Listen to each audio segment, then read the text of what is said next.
यादव जी ने बोला आईआईटी दिया, एम्स दिया, आरटीआई दिया, पर ये भी याद दिलाऊंगी कि हिंदुस्तान को आजादी किसने दिया? हिंदुस्तान को आजादी किसने दिलाई, मैं आपसे सुनना चाहती हूँ। तो यही सबसे पहले ये कहूंगी, आज गणतंत्र दिवस की बहुत बहुत शुभकामनाएं। और कांग्रेस पार्टी चुनाव लड़ने के लिए नहीं बनी थी, हिंदुस्तान को आजादी दिलाने के लिए बनी थी और सबको साथ लेकर चली थी और इस देश को अंग्रेजी हुकूमत से आजादी दिलाई। तो सबसे पहले ये चीज आप सबको याद रखनी है कि इस देश की जो नींव थी आजादी के बाद, वो कांग्रेस पार्टी ने रखी। तो जो लोग ये कहते हैं कि हिंदुस्तान आजाद 2014 में हुआ और जो भी तरक्की हुई, वो क्या बोलते हैं? सिर्फ झूठ बोलते हैं, जुमला और कुछ नहीं।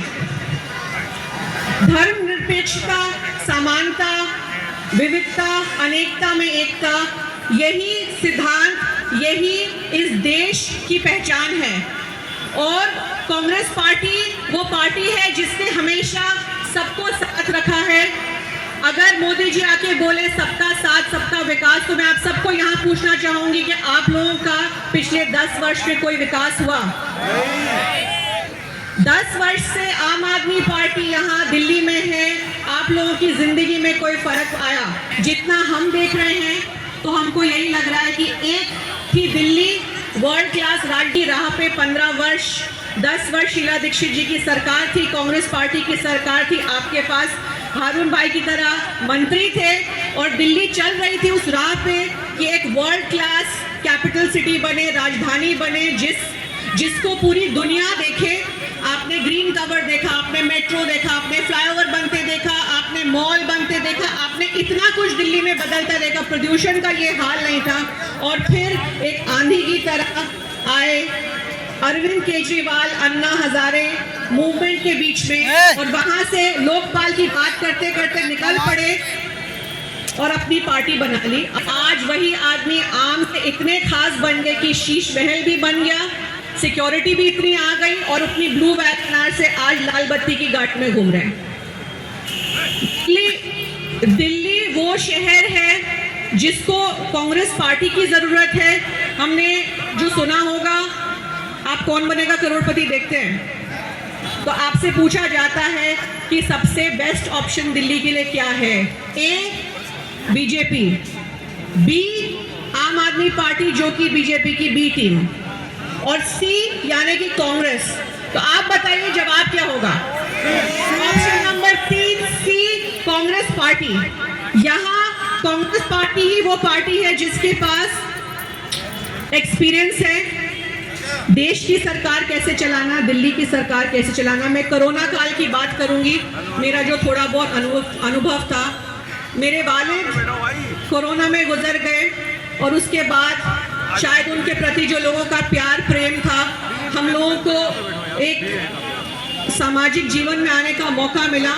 और डेल्टा जब आया कोरोना का, जहां लोग दिल्ली में मर रहे थे, ऑक्सीजन के लिए तड़प रहे थे, हॉस्पिटल बेड के लिए तड़प रहे थे, हम लोग अपने घर से बैठ के लोगों से जब मदद मांगते थे, तो मैं आप लोगों को बताना चाहूंगी कि कांग्रेस, युवा कांग्रेस के जो लड़के थे, दौड़ते थे, जाते थे अस्पतालों में, जहां जहां उनको जरूरत पड़ती थी खून देते थे, प्लाज्मा देते थे। मैं उनको बोलती थी कि आप लोग, आम आदमी पार्टी का कोई नजर वहां नहीं आता था। उस वक्त अरविंद केजरीवाल जी अपना शीश महल बना रहे थे। सही बोला कि गलत बोला?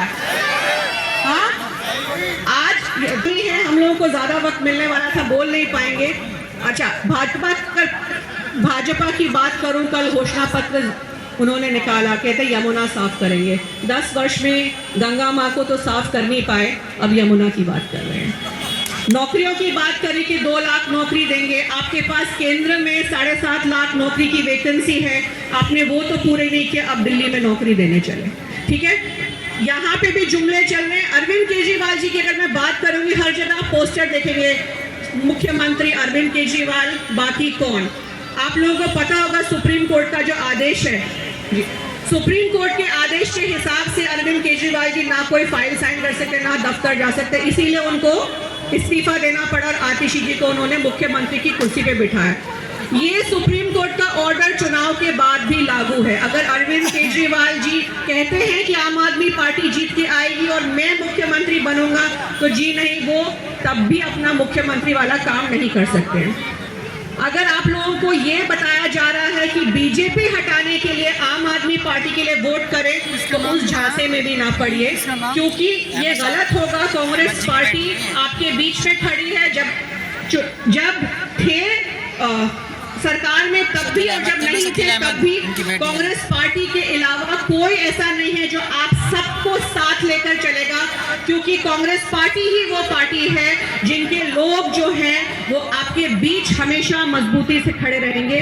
मैं ज्यादा नहीं कहूंगी, आज बोलना तो बहुत कुछ चाहती थी, पर ये कहूंगी कि आप सबका साथ चाहिए। तो मैं उम्मीद रखती हूँ 5 तारीख को आप लोग